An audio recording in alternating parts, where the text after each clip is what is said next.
সুদূর ওই গ্রাম থেকে এসেছি শহরে নিজের কর্মজীবন খুঁজিতে।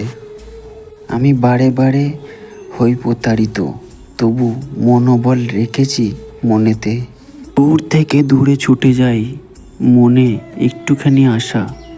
এই শহর শুধু পরিহাস করে, দেয় না একটুখানি ভরসা। দেশে দেশে ঘুরেছি কাজের আশায়, সবাইকে রাখতে চেয়েছি সুখে, কিন্তু ক্লান্ত পরিশ্রান্ত হয়ে ঘুরে বেড়াই নির্জনতা এই বুকে।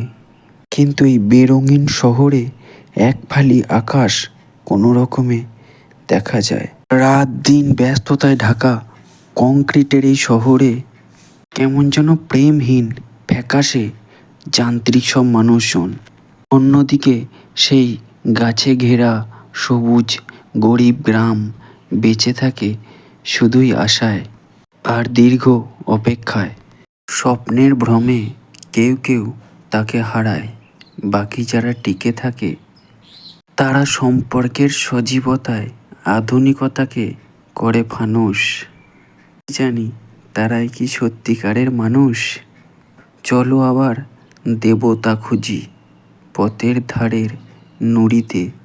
চলো আবার ফিরে যাই মেঠো পথ ধরে বাউলিয়া ছন্ন ছাড়া কুঠিরে। হ্যালো এভরিওয়ানস, আমি সুমন। আশা করি সকলে ভালো আছো, সুস্থ আছো। একটা গ্রাম্য পরিবেশে গ্রাম্য ভ্লগ নিয়ে গ্রাম্য ভাষায় তোমাদের সঙ্গে ছিলাম আমি। দেখা হবে পরের ব্লগে। টাটা।